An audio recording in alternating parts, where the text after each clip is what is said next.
درود دوستان عزیزم، شهریار تورنج هستم با جلسه 16 در خدمت شما دوستان عزیزم هستم. خب جلسه 16 درباره صفات میخوام صحبت کنیم. صفات یا صفتها، adjective adjectives، صفتها یا صفات. در انگلیسی برای استفاده از صفات آنها را قبل از اسم میاریم. مثلا میخوایم بگیم خودکار آمریکایی، American American pen، خودکار آمریکایی. یا میخوایم بگیم ماشین قرمز، red car. حالا red چی میشه؟ صفت. کار هم که اسم هستش، اسم. میخوایم بگیم پسر خوب، شما بگید good boy، پسر خوب. good چی میشه بچه؟ آفرین، میشه صفت. boy هم اسم هستش اینجا. خب مقایسه صفات، مقایسه صفات چی میگیم؟ comparison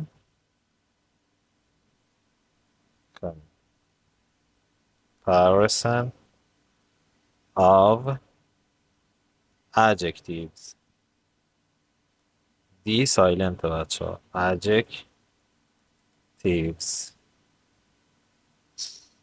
خب در مقایسه صفات ابتدا به صفات برابری equality، equality یا equality، بریتیشش یا امریکنش، equality، صفات برابری. هرگاه که صفتی برای دو نفر یا دو چیز یکسان باشد میگن صفت برابری. پس می نویسم هرگاه که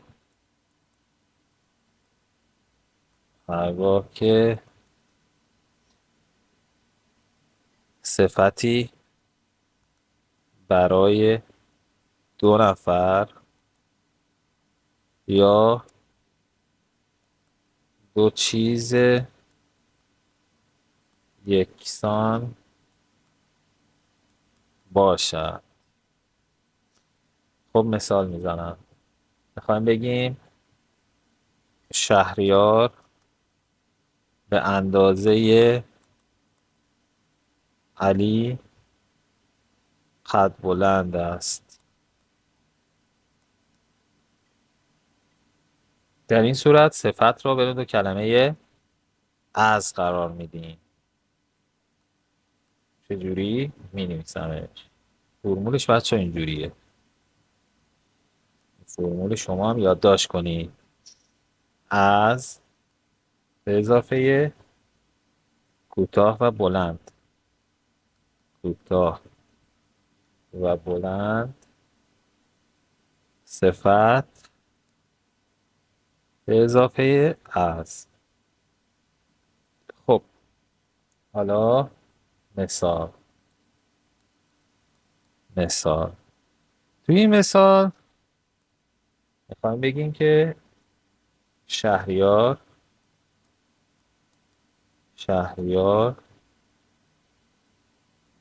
is as tall as مثلا امیر. شهریار is as tall as امیر یعنی چی؟ شهریار است به بلندی امیر. شهریار است به بلندی امیر.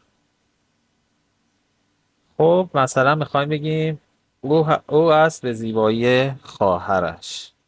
مثال بعد، او است به زیبایی خواهرش. چی میگیم؟ روی ذهنتون قبلش بچه ها حدس بزنید و آماده نباشید که یه چیزی رو آماده بگید. میگیم she is، او هست چی میشه؟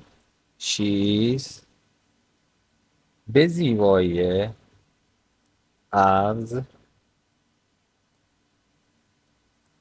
beautiful beautiful as her sister. او است به زیبایی خواهرش. پس بچه فرمول چجوری بود؟ حالا یادداشت کردید. از کوتاه یا بلند بودن، صفت و دوباره از. همونجوری که اینجا از زیبا بودن که صفت، از her دیگه ادامه جمله. پس به این شکل ما میایم صفت استفاده میکنیم. حالا میرسیم به بخش بعدی، انواع صفات به لحاظ اندازه. انواع صفات به لحاظ اندازه. خب صفات به لحاظ اندازه، حالا این نکتاتش میگم. به صفات به لحاظ اندازه ظاهری یا کوتاه هستند یا بلند، که معمولا صفات کوتاه کمتر از 6 حرف دارند و صفات بلند 6 حرف یا بیشتر دارند. حالا صفات کوتاه. صفات کوتاه صفات کوتاه رو مثلا long long tall fat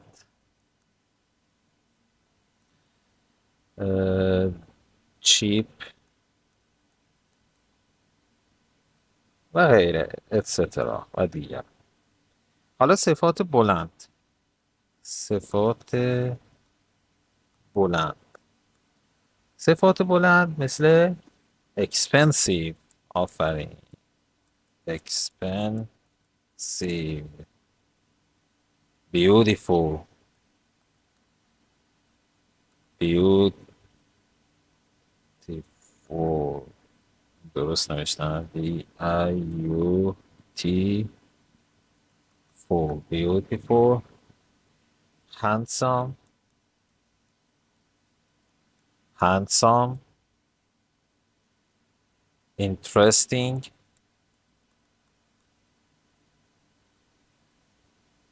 interesting و etc. و غیره. خب برای مقایسه دوتایی و یا دو گروه از افراد یا اشیا در مورد یک صفت برای یک صفت کوتاه به شیوه زیر عمل کنید. یک بار دیگه میگم. حال برای مقایسه دوتایی و یا دو گروه از افراد یا اشیا در مورد یک صفت برای یک صفت کوتاه به شیوه زیر عمل میکنیم. در فارسی از کلمه تر استفاده میکنیم، مثل بلندتر، چاقتر یا غیره. تو فارسی میگیم بلندتر، چاقتر و غیره. توی انگلیسی از این فرمول بچه ها استفاده میکنیم. شما هم یادداشت کنید از این فرمول. صفت کوتاه به اضافه er به اضافه than. مثال میزنم. علی است بلندتر از احمد. خب شما بگید. علی is بلندتر چی میشه؟ taller. پس اینجا صفت کوتاه به اضافه er و بعدش چی بچه ها؟ than. taller than احمد.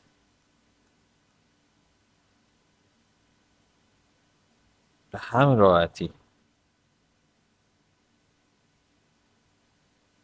خب یه مثال دیگه هم بچه ها می نویسم. مثال دیگه، شما هستی چاق‌تر از پدر من مثلا. شما هستی چاق‌تر از پدر من. میگیم چی؟ you are حالا اینجا شو یه خط دیگه fatter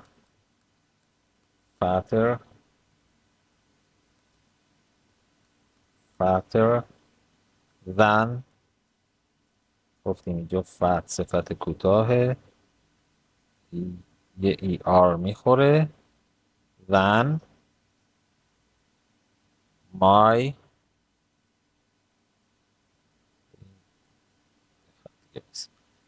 my father. You are fatter than my father. حالا یه مثال شما توی کامنت ها بنویسید تا بفهمم که تا این لحظه همراه من بودید و انگیزه بگیرم ادامه بدم این دوره رو بچه ها. این شما هستی لاغرتر از پدر من. ببینم چیکار میکنی بچه ها. اینو به عنوان تمرین بهتون میدم. تمرین اینو شما بنویسید. دمتون گرم. تا ببینم چقدر فعال هستید بچه ها. حتما تو کامنت ها بنویسید. کار نداشته باشید بقیه نوشتن شما ننوشید، شما هم بنویسید. هر کسی اینجا کار خودشو میکنه. خب ما یه نکته بهتون بگم. توجه، این قانونایی که الان گفتم برای صفات کوتاه هم. این قانون که بالا گفتیم قانون برای صفات کوتاه هست. حالا اگه برگردیم بالا، صفات کوتاه چی بود بچه؟ اینجا من گفتم صفات کوتاه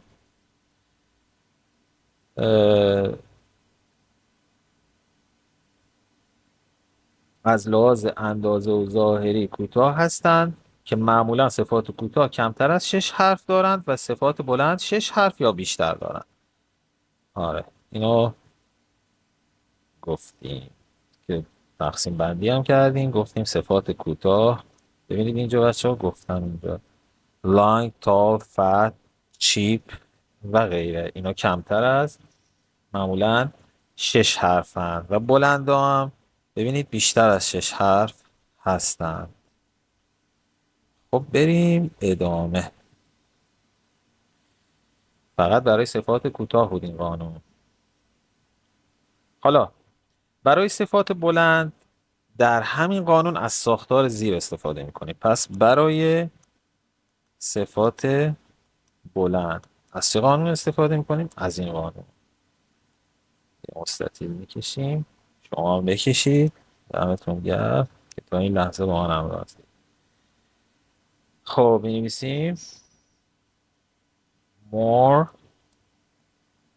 پلاس یا به اضافه صفت بلند پلاس than. حالا یعنی چی؟ مثال می نویسم.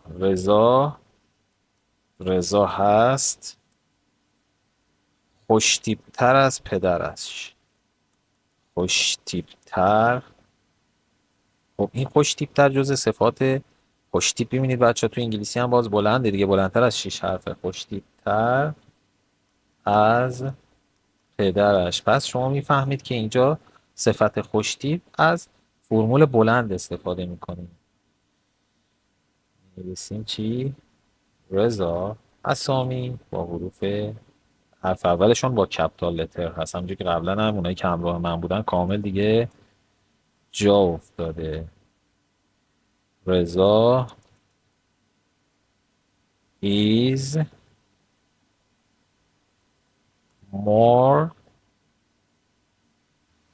رضا is more همونجوری که می‌بینید از فرمول بالا. more چی؟ صفت بلند. handsome. پس صفت handsome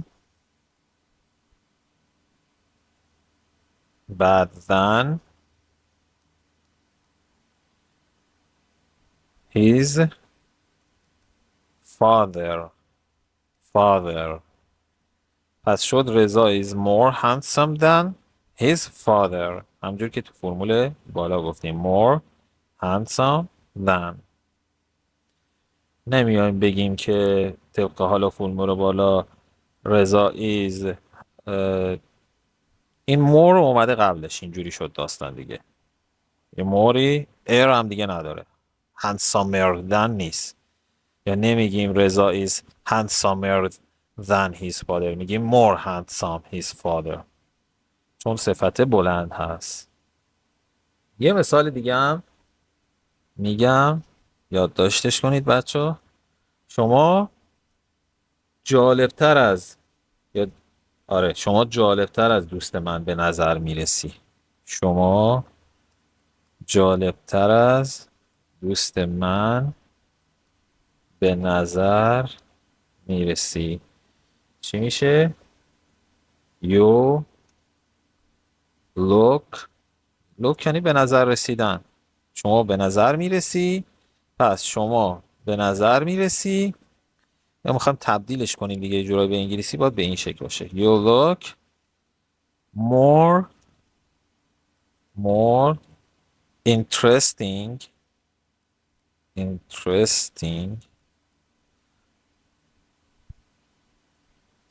than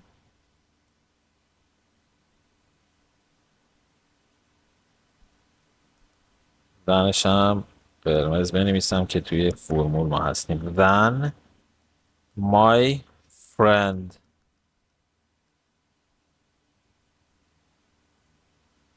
More interesting than my friend. خب یه مثال هم میگم که شما خودتون انجام بدید. دوست داشتید هم تو کامنت ها برام بنویسید.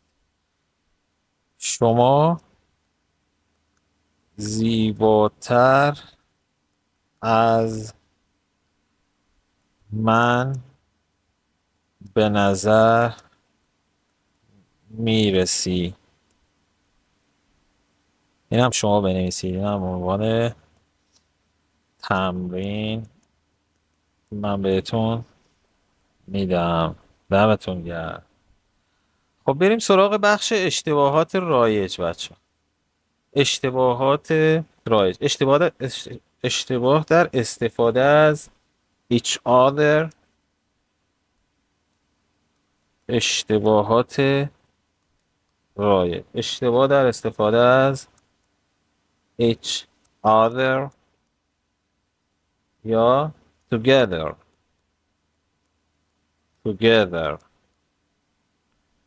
each other یا together. این واژه که به معنای با هم هست. با هم دیگر یا با هم و همراهی دو یا چند نفر یا گروه را نشان می‌دهد و این افراد کار مشترکی را با هم انجام می‌دهند. مثلا می‌خوایم بگیم حسین و آرش با هم دعوا می‌کنند. می‌خوایم چی بگیم؟ مثلا بگیم حسین و آرش دعوا می‌کنند، مثلا همراه هم، در کنار هم، یه اینجور حالتی. پس چی میگیم؟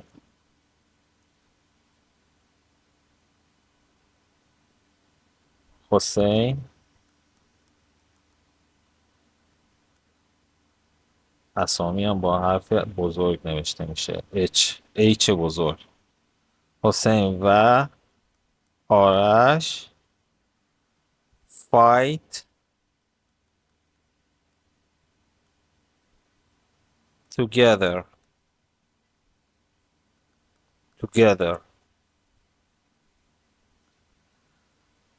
خب حالا each other به معنای با همدیگر یا همدیگر هست. each other پایین تر می نویسم. each other با همدیگر یا همدیگر و زمانی به کار میره که دو یا چند نفر یا گروهی در مقابل هم و یا برای هم انجام میدن. مثال میزنم. حسین و رضا مثلا دعوا میکنن با هم دیگر، پس چی میشه اینجا؟ حسین و رضا fight with each other. پس از حروف اضافه with, for, to, from در معنای همدیگر فقط each other صحیح هست. پس از حروف اضافه، ببینید اینجا with اومده، پس بعد از حروف اضافه with, for, to و from each other استفاده میکنیم. فقط each other صحیح هست. اینجا هم گفتم each other. پس بعد از اینا باید each other بذاریم. each other. خب بچه ها بریم سراغ لغات جلسه 16 ها. همینجور که بچه هایی که از قبل همراه ما بودن، انتهای هر جلسه یه سری واژه ها رو ما با هم کار کردیم. واژه هایی که هم اسپلش رو با هم تمرین کردیم، هم مهم بودن، جزء 1200 واژه کاربردی برای مکالمه هستن. پس اگر جلسات قبل ندیدید حتما برید لااقل بخش واژه هاشو تمرین کنید و یادداشت کنید، چون مهمه توی مکالمه. marriage ازدواج. marriage اسپلش رو بچه از اول بنویسم خاناتر. M A R I A G E marriage ازدواج. ازدواج کردن با میشه marry. مثلا I marry with مثلا یه اسم یه نفر with زهرا. I marry with سارا. اینجوری من با سارا ازدواج کردم، نمیگه I married. اگه بخوایم بگیم اونا ازدواج کردن میگیم they married. خب خواستگاری کردن چی میشه بچه ها؟ پس این هم شد ازدواج کردن با. خواستگاری کردن میشه propose. propose to خواستگاری کردن از. خواستگاری کردن از propose to. engaged میشه نامزد، برای دوران نامزدی engaged. engaged نامزد یا برای دوران نامزدی. نامزد یا برای دوران نامزدی engaged. خب سراغ قسمت بعد fiancé. fiancé بچه برای نامزدی نشان دادن رابطه هست. fiancé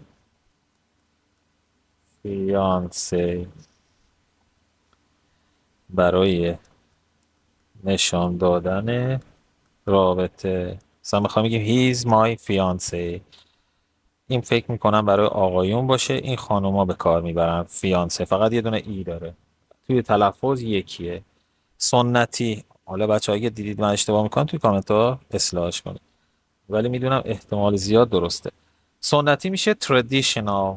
traditional traditional سنتی. مادر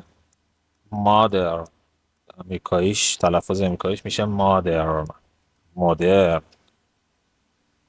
culture چی میشه بچه ها؟ فرهنگ. culture فرهنگ. ازدواج مجدد چی میشه بچه ها به نظرتون؟ ازدواج مجدد remarry. ازدواج مجدد remarry. I remarry with مثلا فلان. خب مهریه یا جهاز؟ مهریه یا جهاز چی میشه؟ dowry. سرمایه چی میشه؟ سرمایه. capital capital. بی ملاحظه southless south southless. بی ملاحظه. مسکن چی میشه؟ مسکن housing housing. مسکن میشه housing. مجلل مجلل luxuries luxuries luxuries.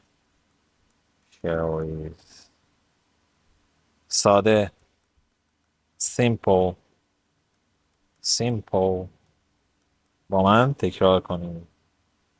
مستقل از مستقل از independent of independent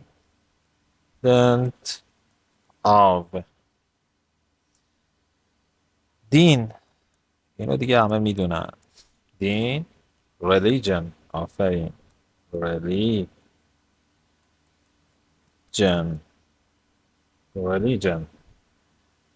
در سن میشه at the age of. مثلا میگیم he is at the age of مثلا childhood. او در سن کودکیشه، اون در دوران کودکیشه. at the age of. تفاهم understanding. متوجه شدن میشه understand. ببینید انگلیسی بر اساس ریشه هایی که با هم ارتباط دارن. understanding. پس understand یعنی فهمیدن، understanding یعنی تفاهم.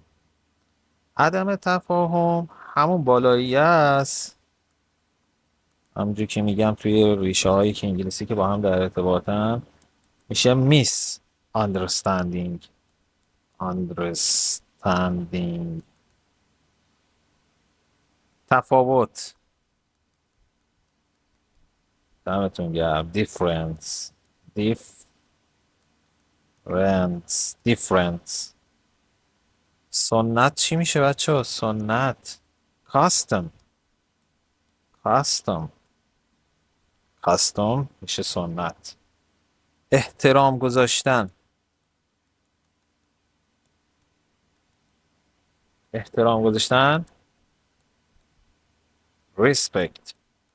respect. تعهد چی میشه؟ تعهد commitment.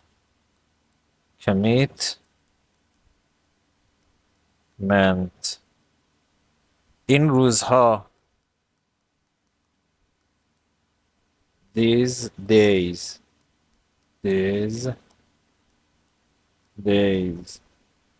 سن age. مذهبی، خواهیم بگیم فلانی آدم مذهبی است. He is a religious man. اون یه آدم مذهبی است. religious. غیر مذهبی یه آی آر میاد اولش میشه irreligious. موجب شدن، باعث شدن cause. منجر شدن به end up. منجر شدن به. دوران نامزدی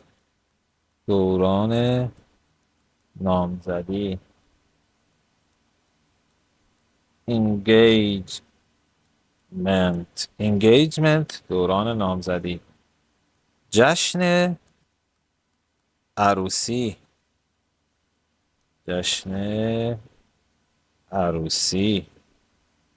میشه wedding. جشن عروسی. زن بیوه میشه widow.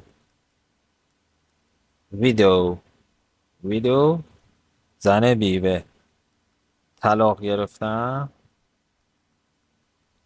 دیورس دیورس مطلقه. همون بالاییه. دیورست دیورست دیورست دی آخرش اضافه میشه. ویژگی ویژگی فیچر فیچر فیچر. عامل عامل میشه فاکتور فاکتور. خوشبختی برای همه‌تون آرزو میکنم. خوشبختی. پراسپریتی پراسپریتی. امریکنش میشه پراسپریتی، بریتیشش پراسپریتی. خوشبختی. و آخریش یکسان بودن. مچ مچ. تی سایلنته. مچ یکسان بودن.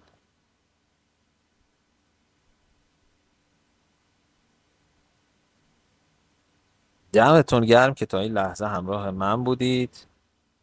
بچه تا جلسه بعد براتون آرزوی موفقیت میکنم. لایک یادتون نره، اشتراک یادتون نره.